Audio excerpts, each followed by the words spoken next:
Psychosocial? much. Oh, Sasha? yeah. Mhm. Yeah. I don't know why I said me there. It's a panic response. Awesome. Okay. So I should be okay, right? Awesome. Yeah. Yeah, okay, so you'll be out there in case we need you? All right, sounds good to me. And if not, yeah, just tell us you're looking for Cute Crew and they'll calm us and we'll be right on our way, no matter where Well, we are. CJ, I can get to run. Okay, perfect. Okay, yeah. Awesome. Okay, thank you.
Good evening, everybody.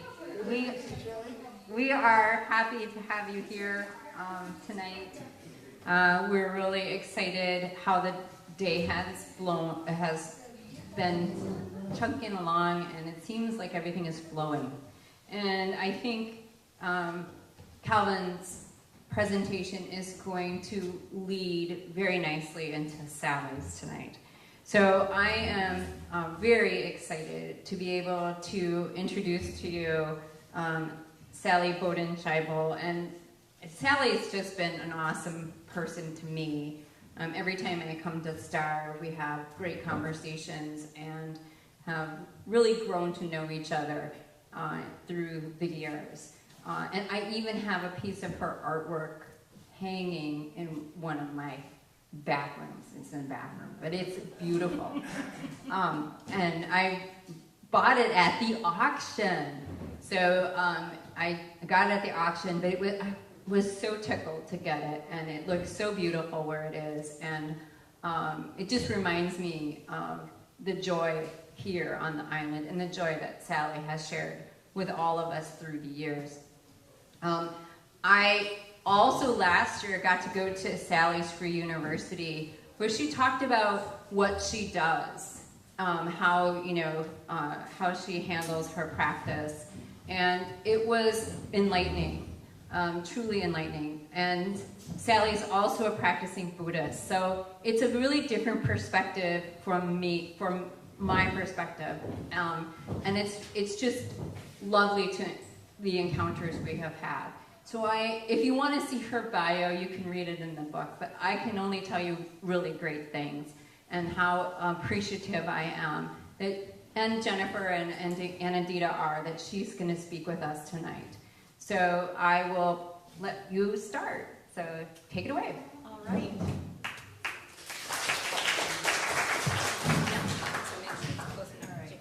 Can everybody hear me okay? Okay. No, you need to be closer to the mic. A little closer, okay, and I might pick it up okay. at times, okay. I am delighted to be here. This is a real privilege for me, actually, because this is a group that I have been part of for years and have come to see as my family. My friends who mean a lot to me, and I look forward to every year coming back to see them. And even though we don't have a lot of contact in between time, it's like being home. And so I thank you very much for inviting me to participate, and I hope that you will benefit from what I'll be presenting. So, I am, in terms of identity, the ways that I have spent my time, I am a mother of 2 children who are now grown. I am the spouse and partner of Bob Schaible, who's been a steady supporter and very important person in my life. I am a psychotherapist. I've been in the mental health profession for over 30 years, about 35 years now.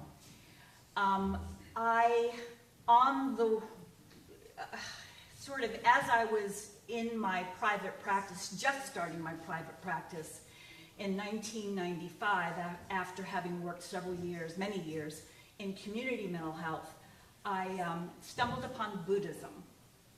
And so I'm going to tell you just as an introduction to my perspective, where I'm coming from. I've been a seeker.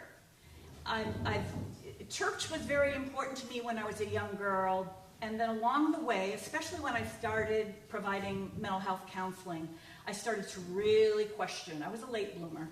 I started to really question the nature of God.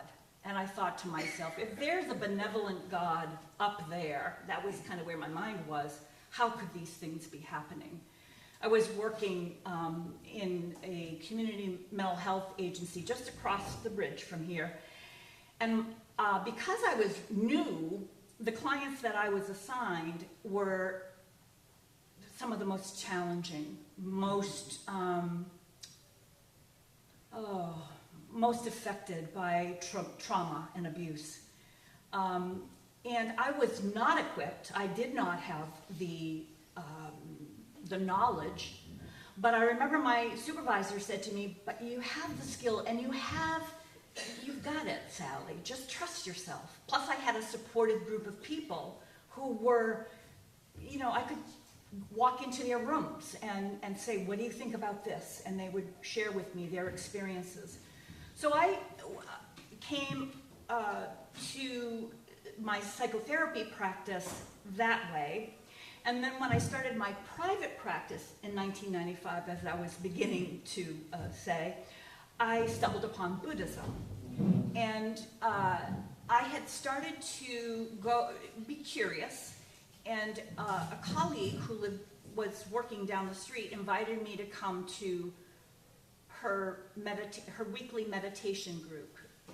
And there were only about 5 people there, and I walked in knowing nothing. And I watched this argument breaking out between the person who walked in here and the 3 people over here, and I'm in the middle here. And I'm sitting very quietly. And one is starting to talk about the ethical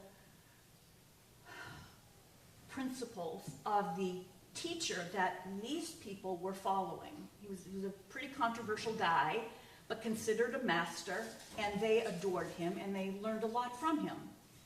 This woman over here was not part of that same tradition, and she just had a real hard time with what she saw as exploitation, and et cetera, et cetera. And I thought to myself, what have I walked into? I thought Buddhism was, I don't know, just kind I didn't know that there were differences. So about that time, I don't even know how I got it, but I got a notice that there was going to be a 5-day retreat, study retreat at the Barry Center for Buddhist Studies in Barry, Massachusetts. And the topic was Buddhist psychology, and I could get CEUs. So I thought, hey, well, that's what I'll do. And I was hooked from that moment. It opened something inside of me that has changed my life forever. And what I will say is that I came to Buddhism through the philosophy, through the psychology. I've had a far harder time with sitting formal meditation, although I have had long stretches of time when I have had a regular practice and I've gone on long retreats.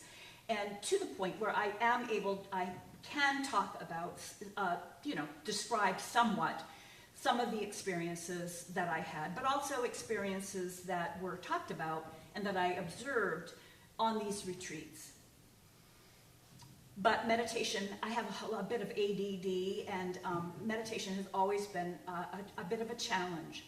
What I also discovered was that my psychotherapy practice was my practice, in a sense. My parenting was my practice. My being in relationship to friends and family, that was my practice. I believe that that is what the intention of the practice is anyway. It's how are we in the world? So what I'm going to share with you is what I've learned, my own understanding as I've developed it. I am not going to talk from the perspective of being an expert on anything.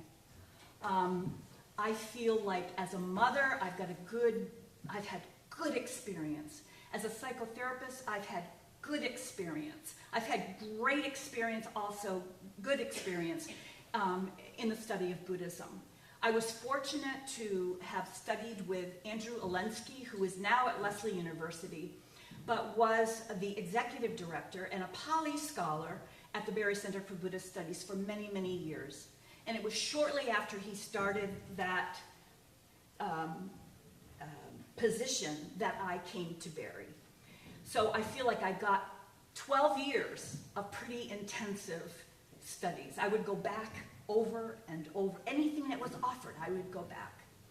So what Angie provided was he would take certain teachings, he would translate them with us, and I am not a Pali expert. A Pali is the vernacular language at the time of the Buddha in the north central east section of India. And he was a scholar, so he would take word by word by word and dissect and interpret and show us comparable translations, etc. And I found it absolutely fascinating. But I'm not good with languages, and I've tried to learn how to speak and to study Pali, and I'm a real novice. So what I'm going to present is some of what I've learned, both in my psychotherapy practice, in my practice in Buddhism, and then one other aspect is human rights work that I've been involved with Bob for many years. Our daughter, Jamie, was a student at Suffolk University and was studying international government, and came home. She was taking a course in Middle Eastern studies, and she came home one time and she started telling us what she was learning, and Bob and I we hadn't heard this story, and we were a bit alarmed. We were concerned about what it was she was learning, and it was pretty disturbing. We felt that it was moving into that place of maybe feeling anti-Semitic, and she would say, "Oh, no, Mom, no, it's not." So Bob and I spent an entire day at the local university doing research. And this was a time when you could mimeograph and photocopy every little thing that you wanted without thinking about the trees, and we weren't anyway at that time. So we came home with a stack of articles and book references, etc. And the more we read, the more disturbed we felt about what was going on in Israel-Palestine, specific to the Palestinian people. Because what we had heard was that Palestinians were terrorists. And that's been in our media. It has changed now quite a bit, but still, that was where we were coming from.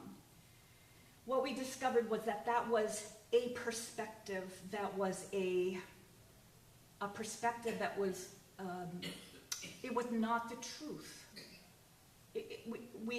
And the Buddha says, and this is where Buddhism comes into this, the Buddha says, don't take my word for it. Go see for yourself. See for yourself. So that's what we did.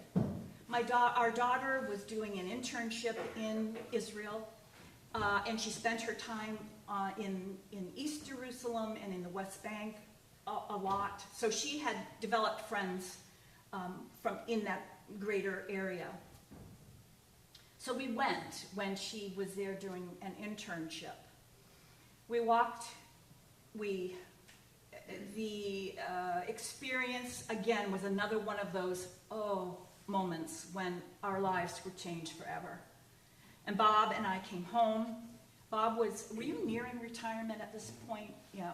And Bob was nearing retirement, and he was, trying to think of what he might do once he returned, and he decided to work on human rights on behalf of the Palestinian people in his retirement.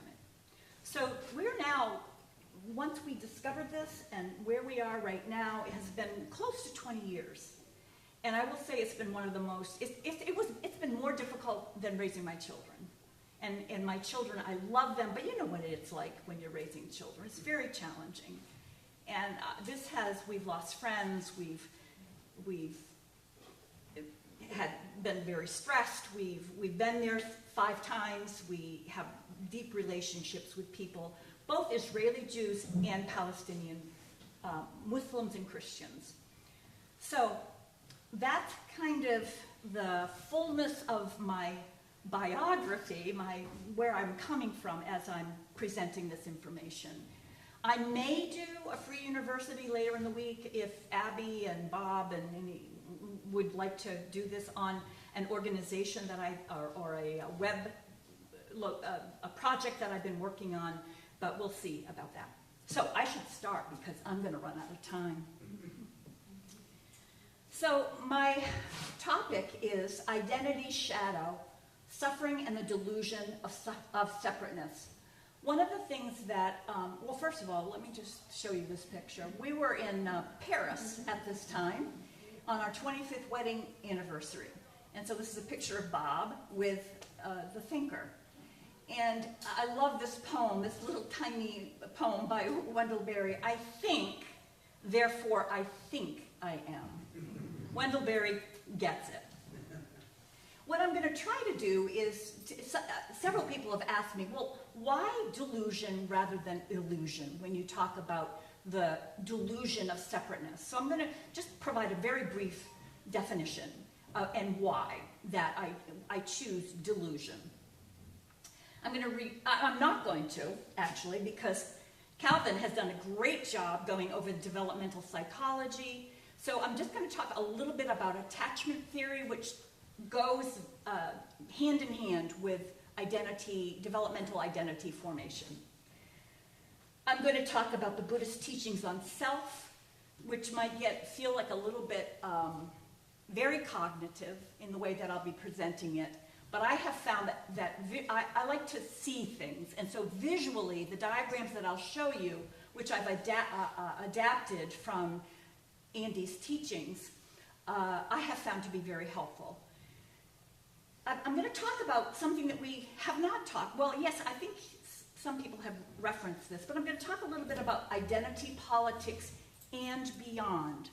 Identity politics is an absolutely necessary piece of our development. And I look at both our individual development and as our development as a culture, as a society, whether it's local or global. And we are in a developmental process.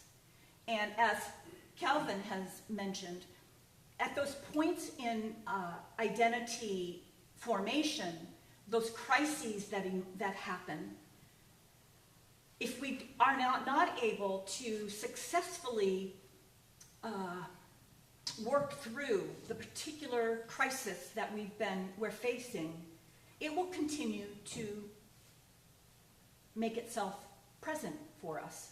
So it's not a done deal. We recircle, we come back to over and over again the things that we need to master, if that's even a good way of putting it, but I think it could be. I'm going to talk about the shadow of identity, dissociation, separation, and its danger. And then I'm going to propose a kind of paradigm shift. And there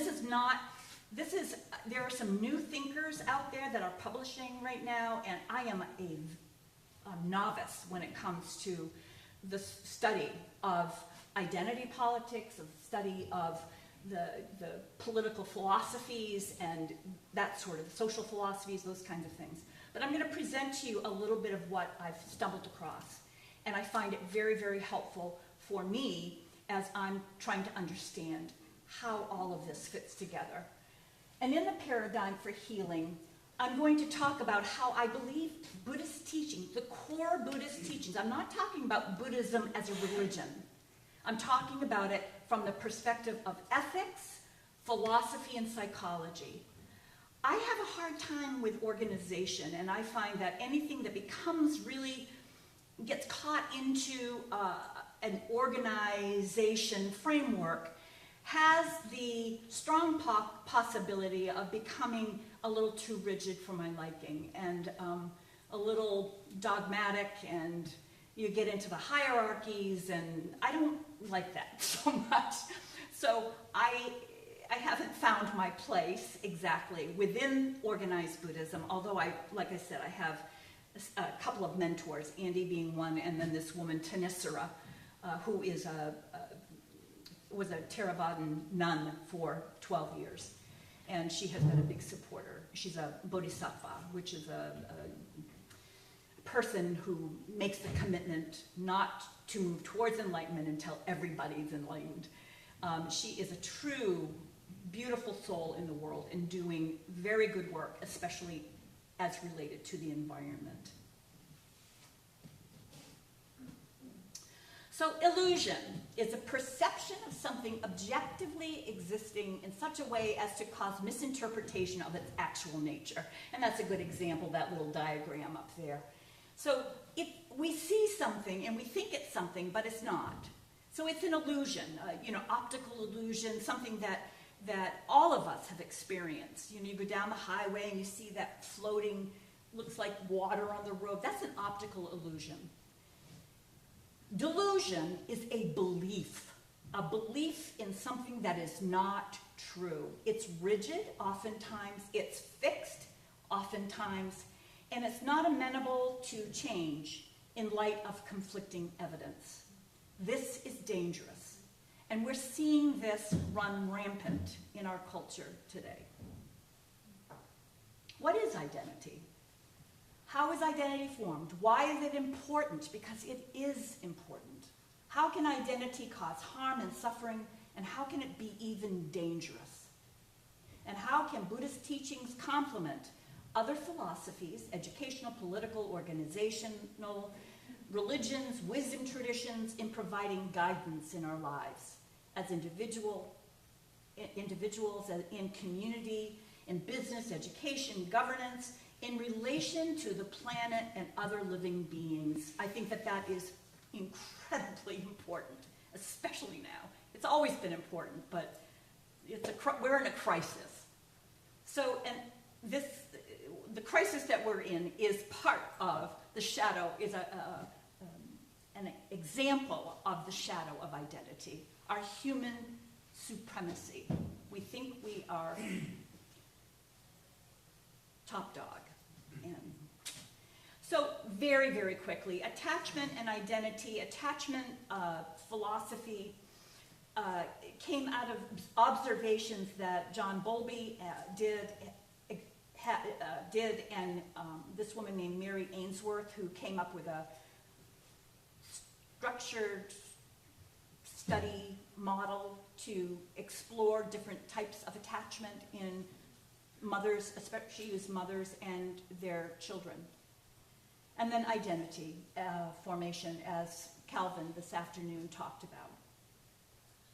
The relationship between Bowlby's and Erikson's theory, the role of exploration, as Calvin talked very nicely about, is very important throughout development. And this is sort of where curiosity and creativity are very important. Being, as Calvin talked about, being open to. And that's part of what I think curiosity and creativity offer us as a way of entering into new space. The internal working model of attachment, which involves interactions with primary caregivers, which become internalized, provides the foundation for exploration and functions largely outside of conscious awareness. And this is another important point. As others have mentioned, we go about the world unconscious of most things. We're not really very aware of our breathing, of our walking. We are very habitual in the way we move through life. The internal working model influences how relationships are approached and experienced throughout the life cycle of human development. And all development is contextual, interpersonal, socially constructed. We don't do this in a vacuum. Nothing is occurring in a vacuum. We are in relationship, in a context that becomes a very important shaping influence in our lives. So I don't think I'll go through this one. So there are different attachment styles, and this is very big in the field now. When I entered psychotherapy practice or counseling practice, the field of trauma was in its infancy. So this would have been back in the late 80s and early 90s. And we didn't know a whole lot about PTSD. We didn't know a lot about what kind of treatment was really going to be effective. We didn't really know much about the outcome of these treatments. So with lots of trial and error, that's what we do, right? We try something in one way, it doesn't work. hopefully a study gets funded so that a new way of doing something can be tried, and we learn a little bit more. And over the course of time, never fast enough, but over the course of time, we get evidence. And that evidence becomes the foundation for some very effective treatments. So there are different attachment styles. The secure attachment, which I think you would all pretty much know, which is, where the infant knows that mom or the primary caregiver is there when distressed, and there in a loving way. Anxious avoidant, that child learns to minimize their negative emotions.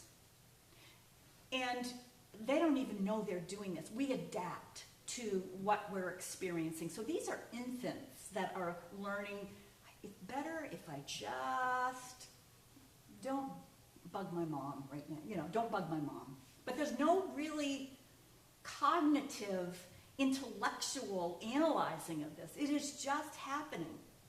Anxious resistant displays extreme negative emotions to draw the attention of inconsistently responsive caregiver. And I think, I'm not going to talk about this because I wasn't planning to, and I'm just going to refer to it, but my understanding, if I'm remembering correctly, in behavioral psychology, intermittent reinforcement was really strong. And so that would be an example of this. If I keep at it with my mom, I'm going to wear her down and I'm going to get my way. And this, in a sense, would be an example of the anxious, resistant kind of attachment style. Again, not in a higher schema level thinking. It's more of an organic unfolding over time. Probably the most challenging attachment style, and probably the one that I've worked in terms of clients that I've worked with the most and have been challenged by the most, is this last attachment style, which is disorganized. And this disorganized attachment style, when you hear of a fight, flight, freeze, the PTSD kind of responses, the children sometimes will have really bizarre behaviors. They will dissociate. So they'll be like, they just kind of disappear. This is a learned kind of thing. They're adapting to a mother-father environment that may be filled with people who are addicted and not attentive, not providing healthy parenting. This would be the sort of thing that would happen in an abusive situation. This is where PTSD, complex trauma, arises out of this kind of attachment style. I'm not going to talk too much about this either, but one thing about Mary Ainsworth is, because someone else asked me one time as I was preparing this, what about cultural differences? What about attachment? Is cross-cultural. It just may manifest in a different way. It may look different in one culture or another. It is contextually related. And what she said was, I think that environmental influences play no significant role in the infant's basic need for attachment and attachment figure, who can be trusted. But culture-related differences in ecologies and expectations will certainly affect how some aspects of that organization are expressed. And then there was some really interesting research done. I found this website that came out of Canada, this group looking at the increased diversity within it may have even been Toronto, but this being concerned about, wanting to adapt, wanting to effectively help integrate people who were coming from other cultures into the community. And they found that it was very important to study this. The one thing that I want to mention here is that because there is so much fluidity now, given our global world, things are like this. There's a lot of flowing, like you hear stories about first generation, second generation families and some of the difficulties that the parents experience in relation to their children and their children in relation to their parents.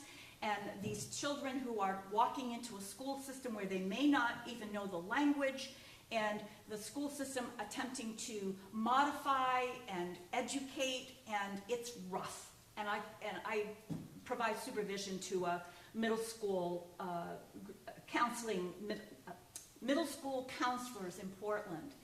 And boy, it's been tough.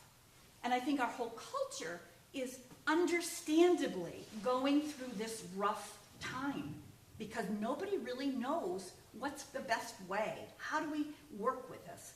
And so going back to something that I think Calvin said too, and maybe Jennifer, you talked about this, how do we stay open and realize that just because a particular model, a particular thing that we think is the way it needs to be, how can we stay open to the possibility, well, I think we need to tweak that some.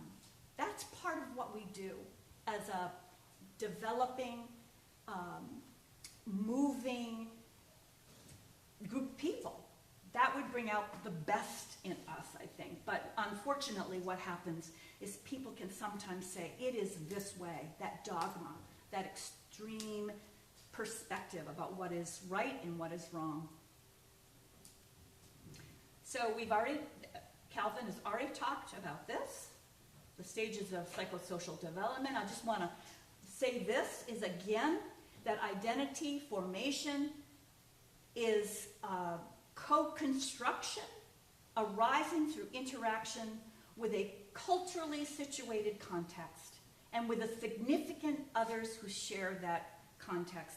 This little diagram was one of those, when you're doing your PowerPoints and you put in photographs, you're looking for online photographs and you put in a keyword or something. This was one of the things that came up, this schema, and I thought, that really kind of captures in a visual sort of what is playing out. There's an interaction of so many variables in terms of our identity, and so I think that this demonstrates that quite well. So in psychoanalysis in Buddhism, there are predominantly, what in the research that's been done, there are predominantly four main types of self-identity experiences. Multiple and discontinuous, and I'm going to talk more about that. That would be as related to dissociation, and the extreme end of that spectrum would be dissociative identity disorder. The extreme end of dissociative identity disorder would be one part of the organism, being the mind-body, needs glasses. Another part of that same mind-body container does not. One part of the mind-body needs insulin. Another part of the mind-body does not. And that can sound like, how could that be? But it does happen.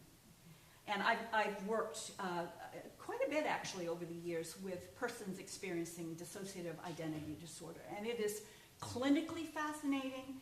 It's interesting from an outside observer's perspective, and as a clinician, as someone interested in human nature and how we are in the world, very interesting, but it is terrifying oftentimes for the person who is experiencing this. And when they get to the psychotherapy practice, they are frequently in very rough shape, but they've made it into the office. And so the healing can begin to happen. But it is a long process, and it is challenging, and it takes a lot of commitment, both the individual experiencing this, but also for the practitioner, the psychotherapist, the psychiatrist, the psychologist, and the support team, because I think ideally a support team is what is really needed. Integral and continuous, which is when the self is experienced as a singular, integral, cohesive experience. So you kind of feel like yourself pretty much all the time. Unself-conscious, where the sense of self drops away. And an example of this would be for those of you who have a particular thing that you like to do. Painting, writing, playing music, listening to music. For me, psychotherapy practice would be like this. Many things that we do where this sense of a separate self just drops away. You are right there with that person, and there is a flowing that happens. When you hear the term flow, being in the flow, you hear athletes talking about this. That would be an example. They are so into it that their sense of self just kind of drops away. And then there is, and this is an experience that maybe some of you in this room have had, but is no self, this non-dual awareness that is without qualities, is limitless, without boundaries, no more affected by what it observes than what is mirrored, than a mirror is by what it reflects. This is one of those experiences that is, you can't describe it. And when people have these experiences, these mystical experiences, these other situations like near-death experiences or other out of the normal experience, what we would consider normal way of being in the world, it is also a transformative experience for many, many people. So when my son was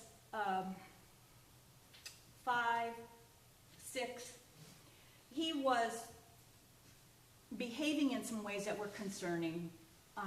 He was eye blinking, and he had started to shrug his shoulders a little bit. This would have been, he's 30, how old is Joel now? 38?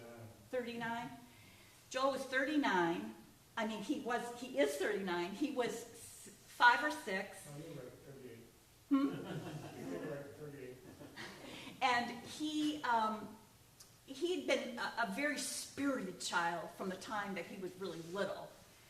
But these movements were happening, and we were concerned. We didn't know what the heck was going on, and neither did the doctors.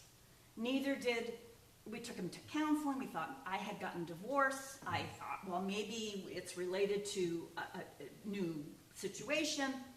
Finally, a pediatrician, after about a year, said to me, I think your son has Tourette syndrome.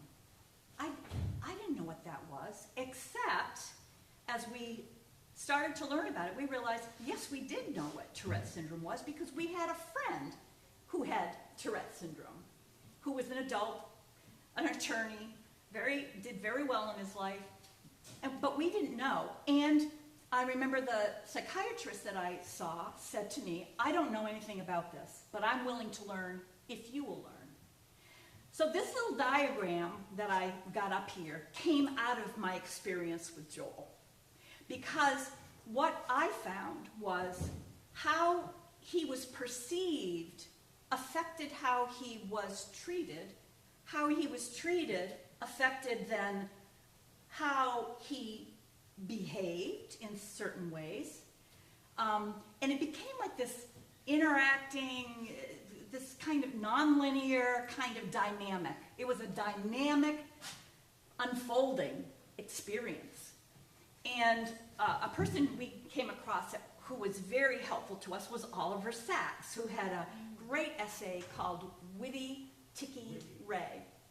And that helped us reframe this experience. But it was really hard, very, very hard. And I became an advocate for Joel in the school system. And if people didn't know what the heck was going on, they just thought he was this acting out kid.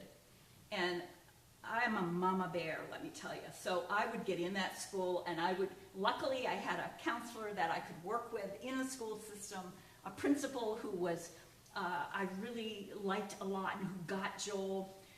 So he's 39 now, or 38, one or the other. And he's he does well, but his Tourette's is still very noticeable, and it causes some distress, but I think he's made his way.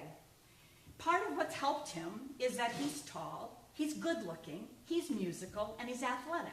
These would be some of the personal characteristics that have helped in terms of how he's perceived in the world.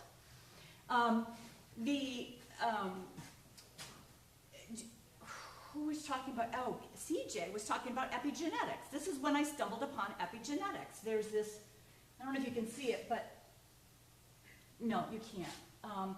There was a BBC in 2009, I've got this down, called The Ghost in Your Genes. That was fascinating, and it was basically about the studies that CJ was referring to. So I really became convinced that how Joel was treated was going to affect the turning on and off of his genes.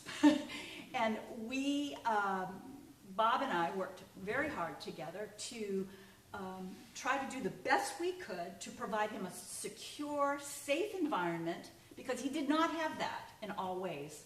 It was a challenging time for him, for all of us. So, East meets West.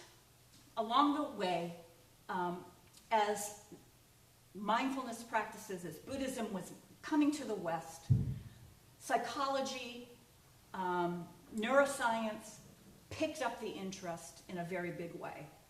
And so part of what was exciting for me as I was learning about Buddhism myself, as I was practicing as a psychotherapist, was how the research, how the science was supporting what the Buddha was describing experientially,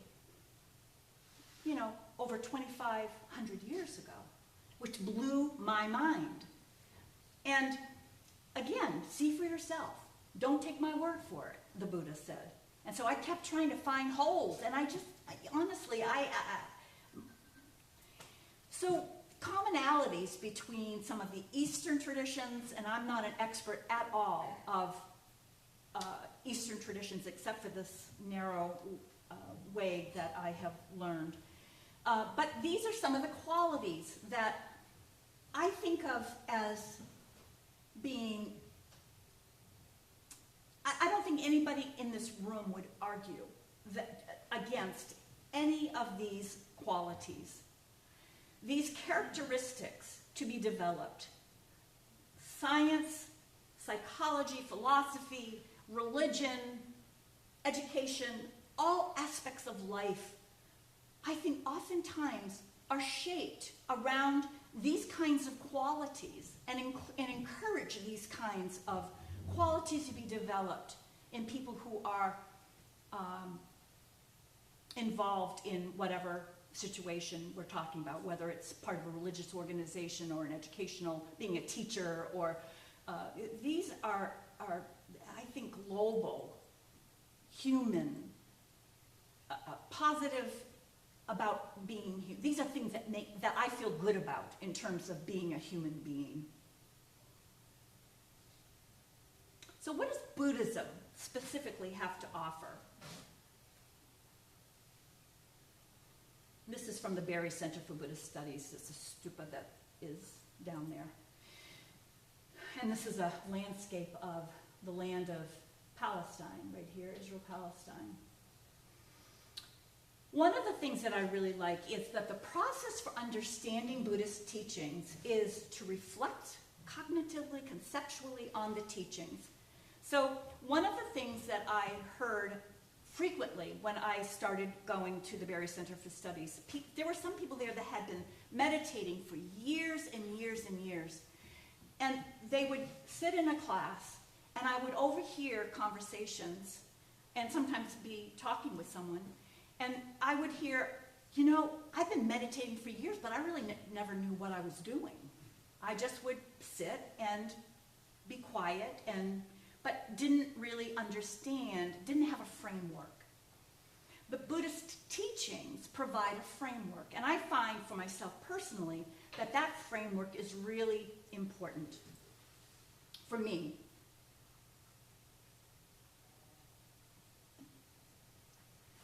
Direct experiencing, and this is where meditation practice is really helpful, and we're integrating, we're taking these teachings and exploring how they can play out in your life day to day can be really helpful. This was where the direct experiencing, also the conceptual the reflecting and the direct experiencing would be something that, as a practicing psychotherapist, I would be influenced by these things. So I would take some of the knowledge that I had been accumulating, I would take some of the experience that I was having arising inside of myself and in relation to my client, and I would be having this direct experience that was also teaching me.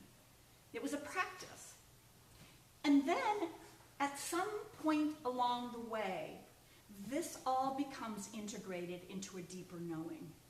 It's like you didn't know what it was. I think maybe it was you, CJ. You didn't remember what it was like before you were a mother. You know, there's something that can happen when you practicing,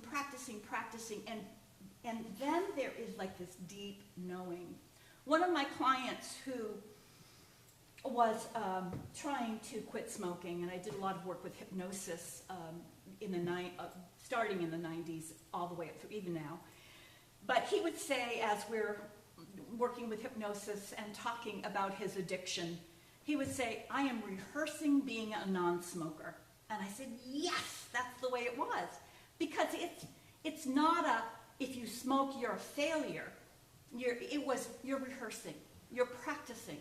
And somewhere along the way, if you keep it up, something will switch, and that behavior will switch, as it did for him, and he started to not smoke. So that's an example. The other thing that I really like about these teachings is that the Buddha saw that the most effective way of being in life was to practice what he described as the middle way, to avoid extremes. So he practiced asceticism to the point where he nearly died, and he realized, I'm a master when it comes to meditation, but I still suffer. I'm still unhappy. I still experience dissatisfaction. On the other hand, sense indulgence is also not, it can be very pleasant, but what ends up happening is oftentimes, as you would know, is that you never get enough. So his recommendation was, and this was through his own experience, was the middle way, avoiding extremes and practicing balance as much as possible. And balance isn't just a fixed point. There's a movement. It's being able to move, to adjust. 3 characteristics: Anicha, Anata, and Dukkha. Anicha is impermanence, everything changes. Anata is not self, no self, non-self. Dukkha is suffering, is the Pali word for suffering, unsatisfactoriness. Some people talk about it as stress. I think about it as grittiness. It's the grittiness of life. It's like dirt in your shoe. And then out of this, the Buddha started to teach about the 4 ennobling truths and the Noble Eightfold Path. Anicca, nothing is fixed, nothing stays the same, and related to this is the compositional nature of reality. This has a lot to do with identity and why identity can be a problem. Everything is affected by the dynamic unfolding and interacting of phenomena over time. Everything. Things that I'm aware of, things I'm not aware of. The temperature in the room, the food I ate, how much sleep I got, the conversation that I had this morning. Everything becomes part of a system that is interacting, unfolding, and changing how things are, moment by moment by moment. change, loss, and grieving. Unlike how early on, I think this happened more, but sometimes people thought, well, if you really get this, you're not going to experience grief, you're not going to have feelings, and that is just not true. It's, again, this idea that if we get stuck, if we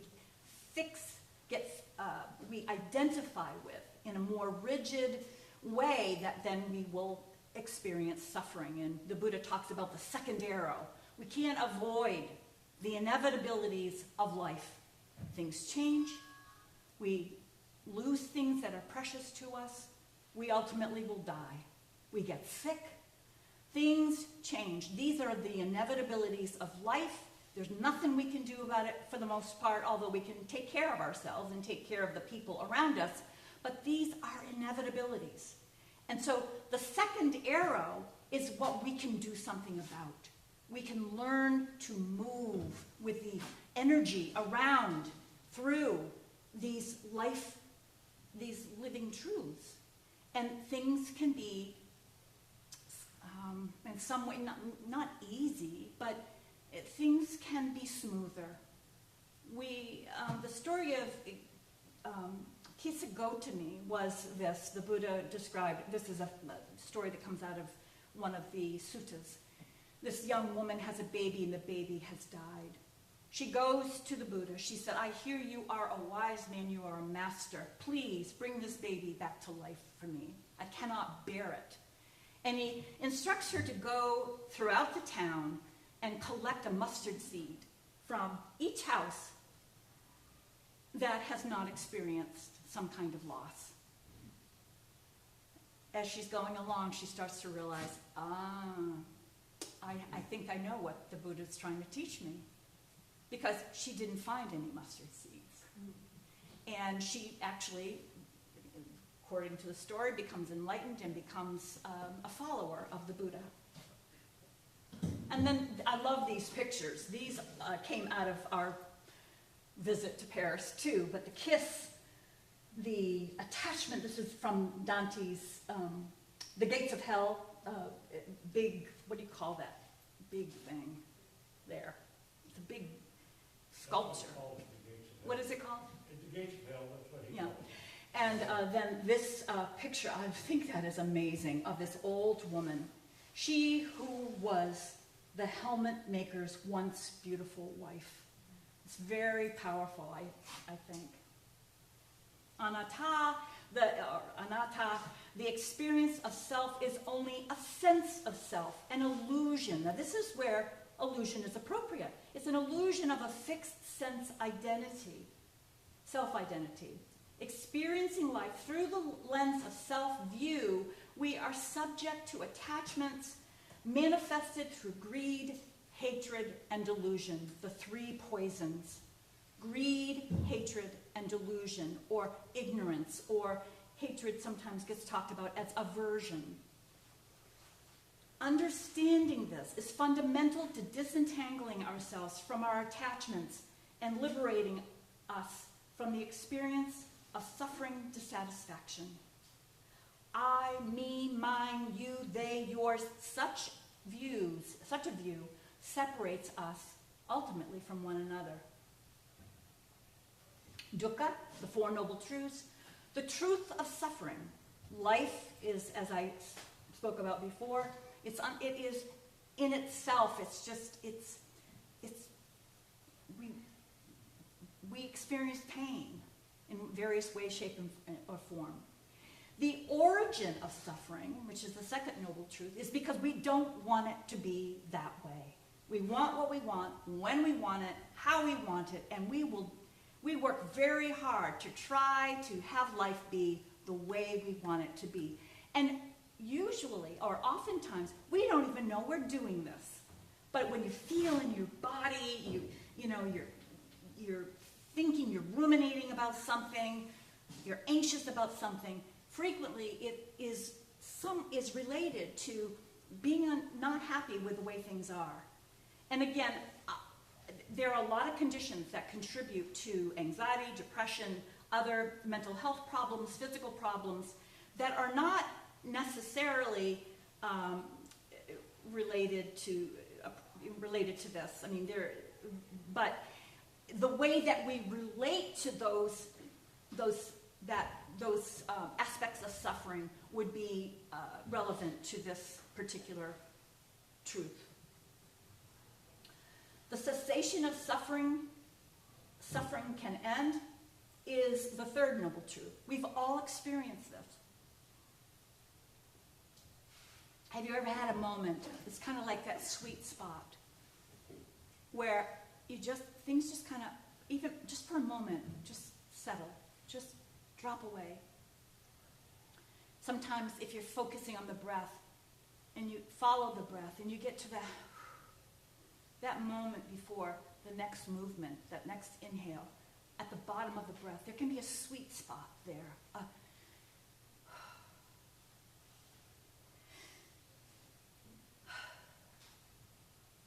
And it's like the tension, there's a letting go. There's a release. And the more that a person is practicing, especially with the help of meditation, the more one is likely to be able to cultivate this kind of experience, and especially first, to become aware that this is happening, period. This is happening all the time. But we miss it because we are going from moment to moment to moment, like oftentimes frenetically. And then this is the thing that I think is very different than, at least from other traditions that I've stumbled across, is that there is a specific, detailed framework for ending suffering. The Buddha talked about suffering as the illness, and that the Eightfold Path, that is the way leading to the cessation of suffering, as the medicine. Also, what karma or kama in Pali is not oftentimes what we think it is. Sometimes we think of it as fate, as how it gets used often, lots of times in our culture, in our society, in our daily lives, but it's not that. Karma is especially volitional, intentional acts. So intention motivating an action, the action of mind, body, speech, and the unfolding consequences. Each of us is responsible for our actions, especially volitional actions. Once we become aware that something is unwholesome, unhealthy, if we continue to behave in that particular way, we are contributing to this unwholesome karmic unfolding. We have the opportunity, when we see that something is, we're experiencing something and we know that it's causing somebody else harm, or that it feels bad inside of us, we have that moment, in that moment of awareness, to say, do I really want to go in that direction, and to change it. And in that moment, it's a building block for other moments to occur. Actions, again, especially volitional actions, have moral, ethical implications.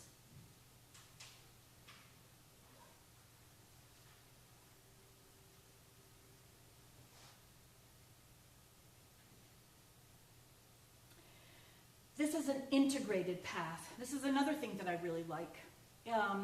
I think when Buddhism first started to come into the West, there was a lot of cherry picking that happened. And so, again, there were lots of meditation opportunities, but not a lot of, this is my opinion, there wasn't a lot of understanding about, again, what the teachings were.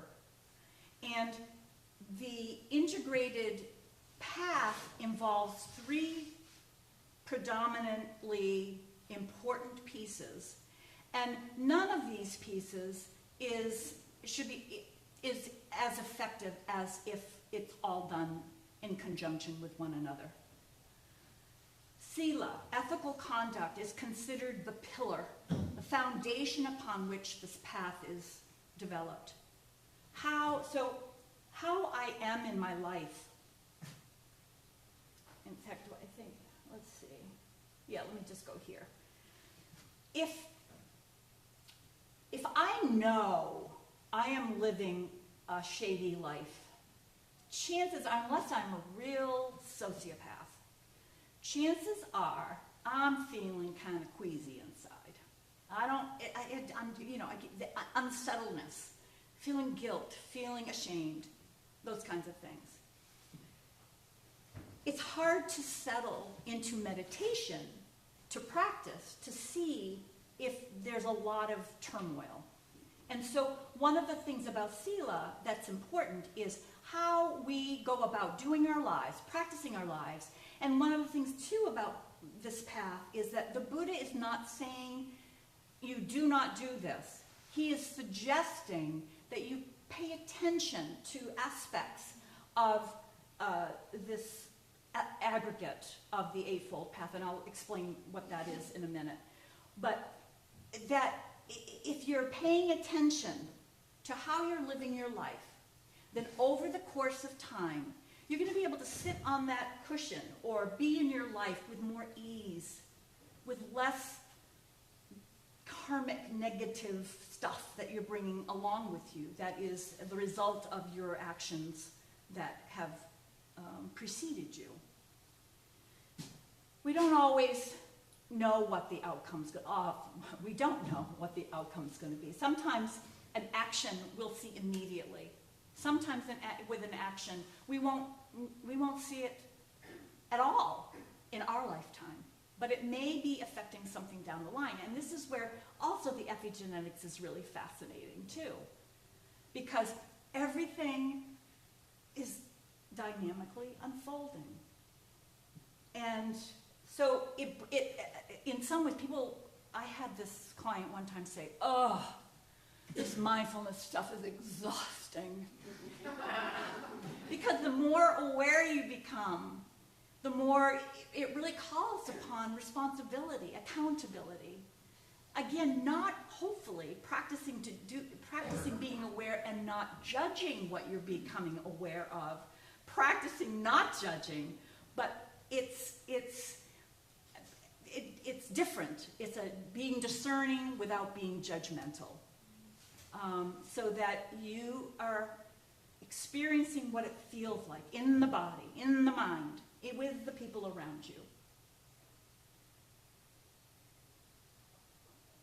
Mental discipline, the meditation aggregate, and the two types of meditation practice, vipassana and samatha. And vipassana is the type of meditation practice that I am drawn to. And again, this is the formal practice of insight, sitting on a cushion, watching the arising and the falling away, and developing that ability to see more clearly. It does involve concentration, but predominantly it's concentration in the service of insight, being able to see more clearly the unfolding of experiencing over time. Samatha includes also the experience of achieving or experiencing serenity, a sense of deep calm and peacefulness, bliss. What I find in my meditation practice, and I spent a lot of time over the years, especially earlier on, not so much now, but talking about how it can become an addiction. And so this is not, and that happens. And I want to have that experience that I had last week. I want to have that experience that I had the last retreat I went on. You hear a lot of this kind of thing. And basically, it is a mental state. But when you become, I want that, then you're participating again in the wanting, the three challenges in our lives, the wanting something to be, not wanting it to be, and being unclear, not seeing that even saying what you're saying is, you're confused, because that's not what the point is to be able to be with whatever arises, be able to intervene, tweak things. Hopefully over the course of time, the outflowing, the experience of being in the world becomes more wholesome in a sense of doing less to no harm. This is Andy's definition of mindfulness. You can see how psychologically based he is in this. Mindfulness seeks to bring attention directly to the stream of sensory data entering experience through each of the sense doors. The visual forms, sounds, smells, tastes, and bodily sensations, as well as to the arising of thoughts and images in the mind.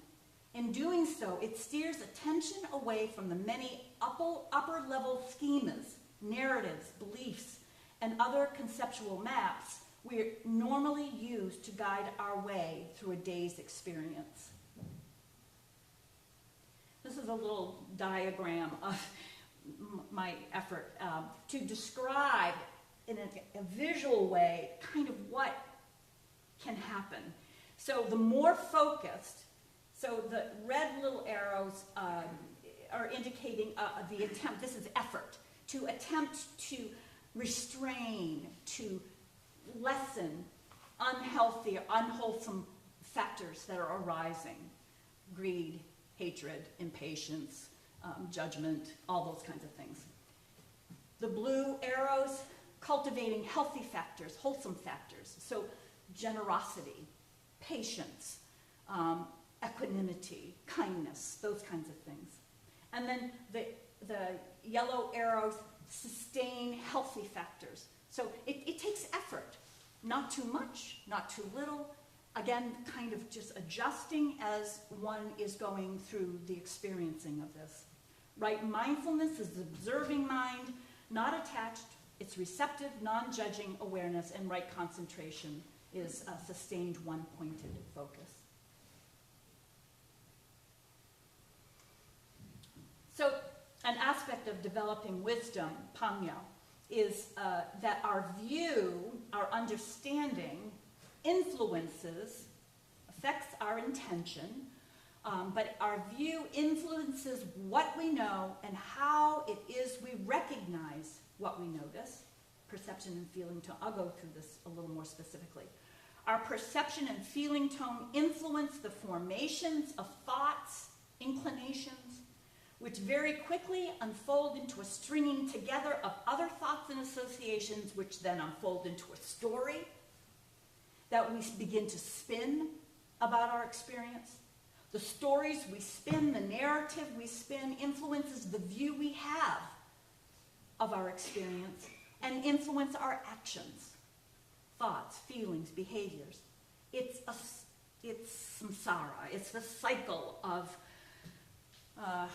suffering, unhappiness. It's a cycle.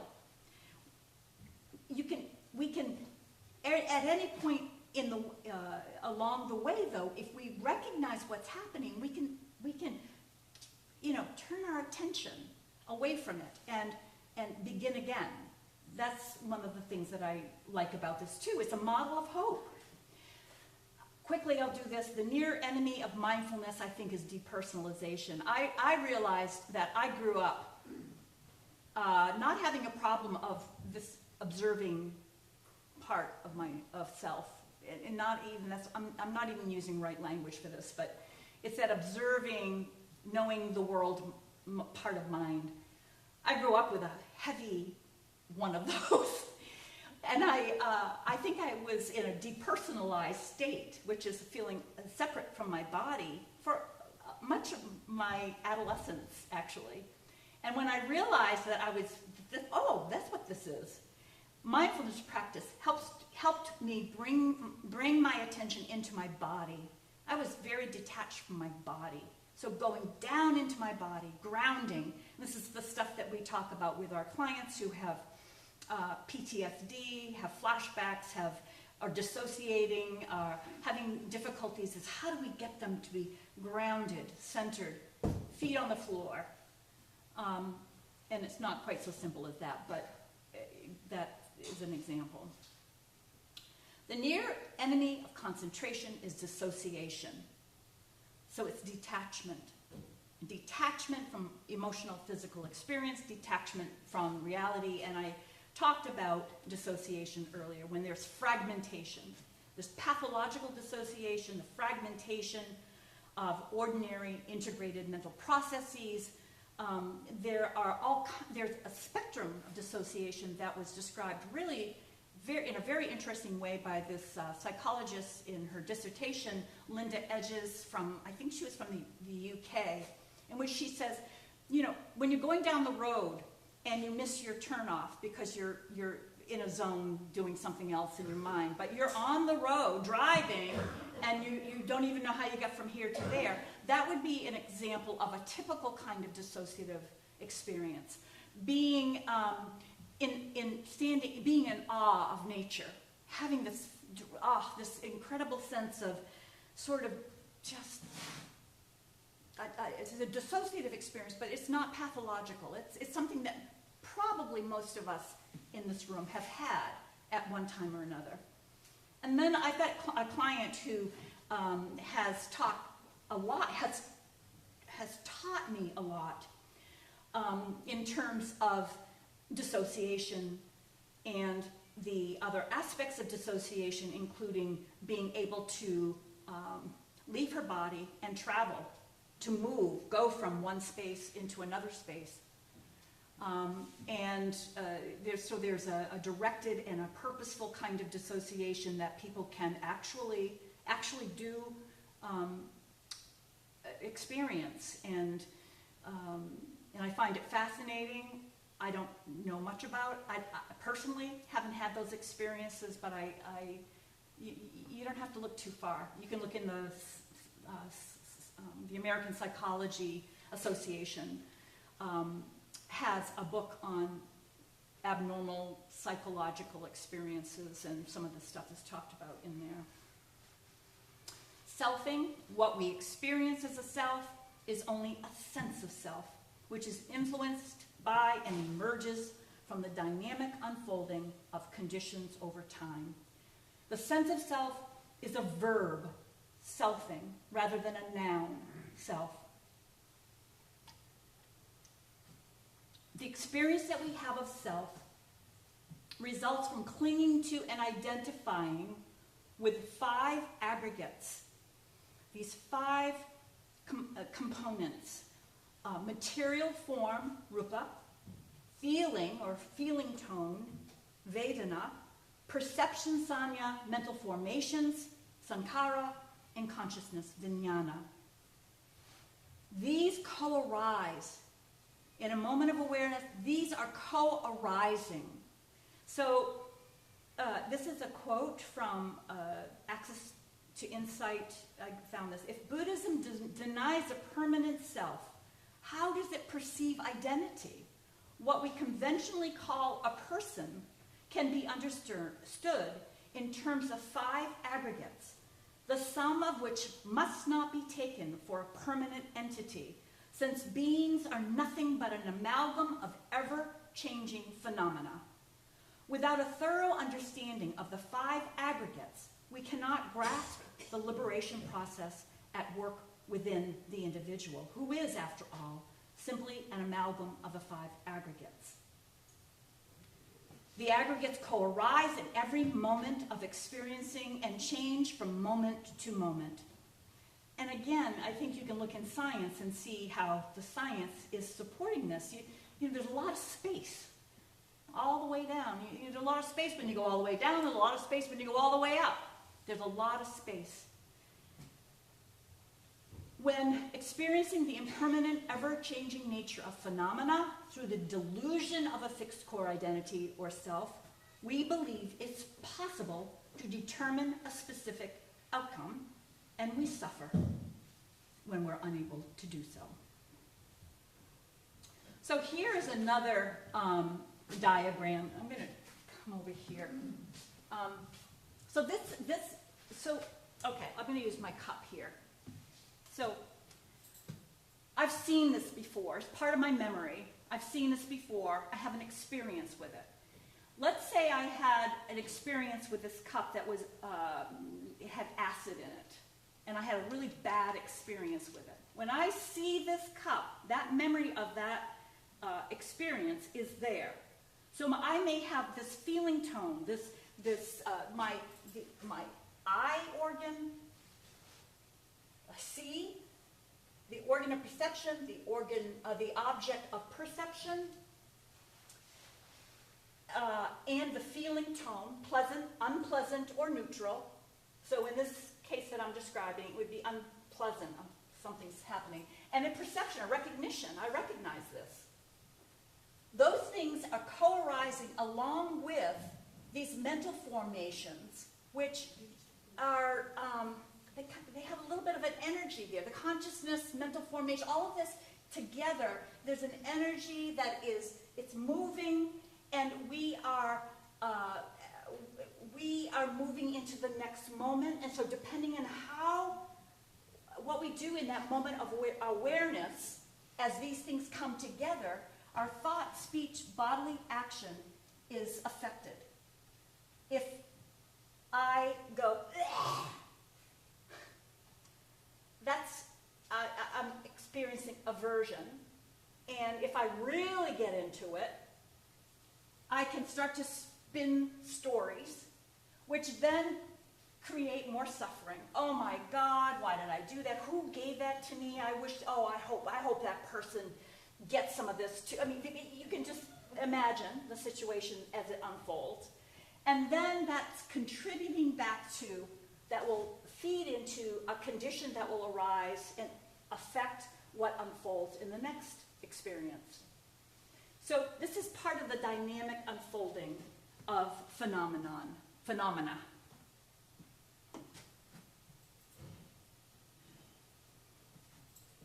At that moment, the understanding, the moment of awareness, the intention, the action, and then, as Andy talked about it, the pool of dispositions, patterns and thought, feeling, and behavior that develop over time. We are very habitual people, and we don't even realize it. But again, moment of awareness, we have an opportunity to do something different.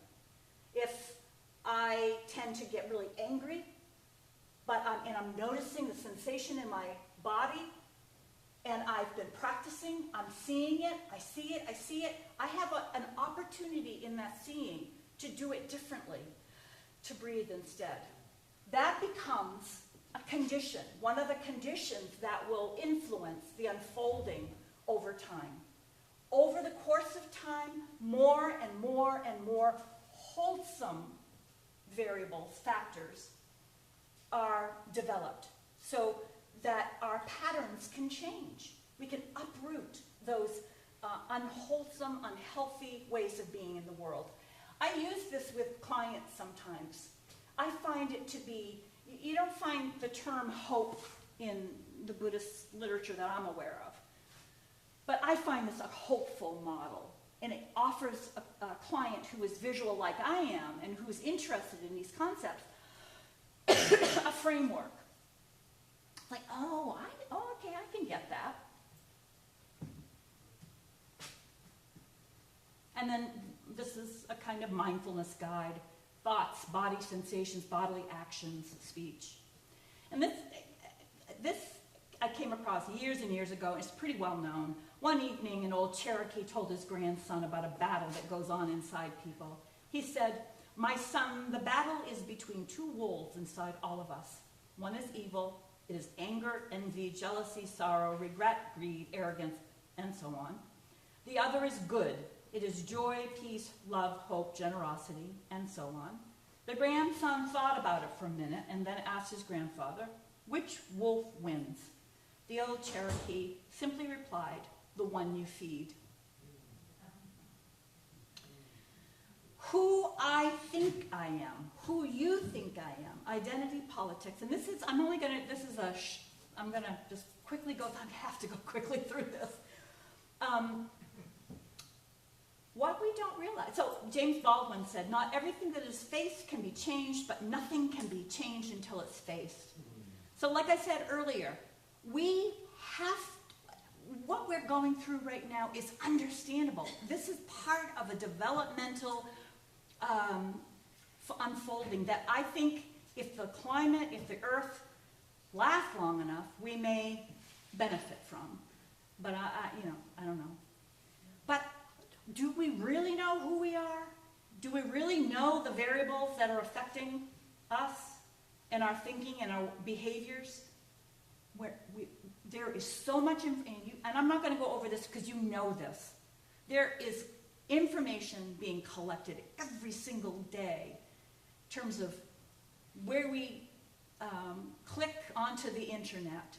When we go to buy something on the internet, what sorts of things are we buying? When we go to social media, how many things, what kinds of responses, how do we respond? All of this information is out there, and algorithms are being developed that will influence then what we see and even attempt to influence how we will be. Kids, this is it was an interesting report that came out, I think this year, came out this year. And I won't go over this, but just suffice to say that our children are part of this. This is part of their lives. And so to me, this means, okay, we have to be, if we become aware, then perhaps we have a responsibility to do what we can to influence what it is that's going into their developing mind, body, spirit. Zadie Smith says, we behave as if we don't want to be known by one another, but we sometimes seem oblivious to the idea that we spend our days feeding ourselves into a great engine of knowing, one that believes it knows every single thing about us. Our tastes, our opinions, our beliefs, what we'll buy, who we'll love, where we'll go, the unseen actors who harvest this knowledge not only hope to know us perfectly, but also to modify us to their own ends. This is scary from my perspective. She has other things. So the identity politics, as it's challenging time. And again, it's important because people who have been oppressed need a voice, want to be treated as equals, as full human beings. So this is an important piece of where we are. However, something that that is coming out in the literature, and someone like Kwame Anthony Appiah has written a book called The Lies That Bind, Rethinking Identity. He's from Nigeria. I think one of his parents is Nigerian and one is, I don't know where she's from, but she is a white woman, I think. British. Is she British? Yes. Okay. And Ghana. Much of what is dangerous about them, identities, has to do with the way identities, religion, nation, race, class, and culture divide us and set us against one another. They can be the enemies of human solidarity, the sources of war, horsemen of a score of apocalypses from apartheid to genocide. Yet, these eras are also central to the way identities unite us today. We need to reform them because, at their best, they make it possible for groups, large and small, to do things together. They are the lies that bind. So our identity, as you know, it's an illusion and it can be a delusion. I'm not going to read this poem because I'm running out of time, but there's a wonderful poem called Hatred by Winslava Zamborska. And I thought that this cartoon was pretty powerful. And here are the people that I've been studying over these last few months that I have found very interesting in terms of identity and what's beyond, where we need to go from here. And we've got, Appiah, no, I had the wrong person, I'm sorry. It was Olufemi Taiwo, who is Nigerian, who has Nigerian ancestry. He's the person that wrote a book called Elite Capture that is very powerful. Nancy Fraser, this is Kwame Anthony Appiah. Michael Jackson and Anicha are people that I've been reading.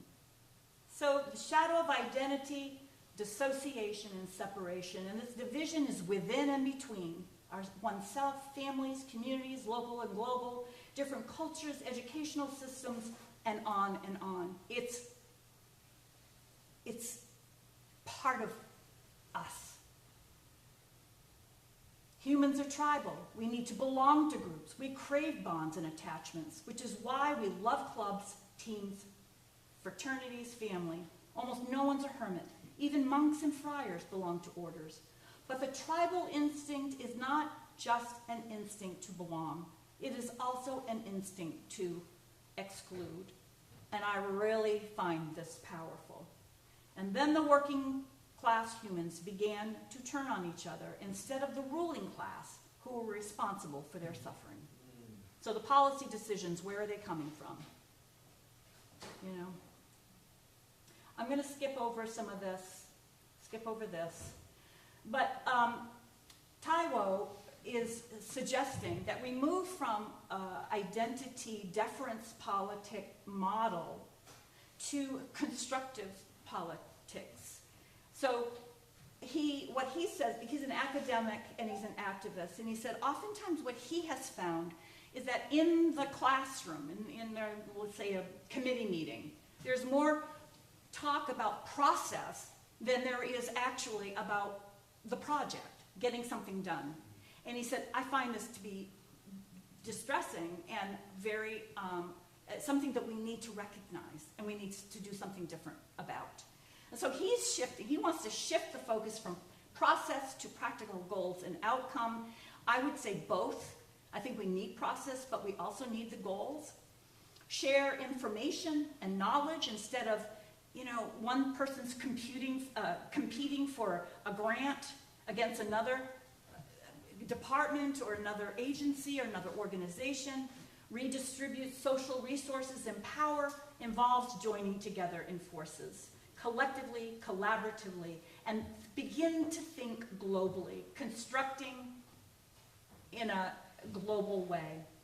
I'm going to skim through this. We're talking about social justice, we're talking about ecological justice, and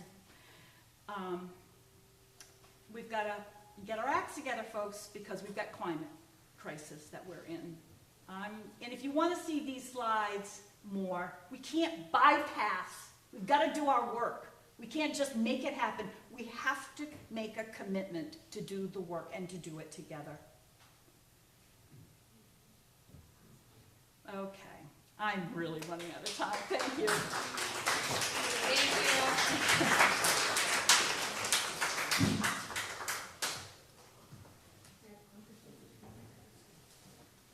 Is this enough?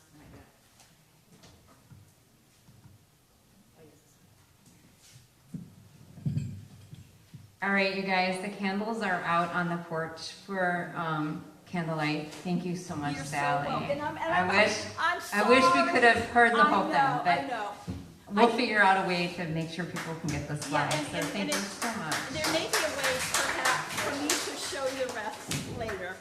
And Sally, later, tomorrow, ask her. right, ask her lots of questions tomorrow. We'll be so happy you did. And my cat's family, 3 generations have been working hard on their service, so. Yeah, so the bell will ring here shortly. So just a reminder, don't forget, chapel was very moving this morning. I encourage you all to go tomorrow, and then also we start up again at 9:30 with Andrew Newberg tomorrow morning.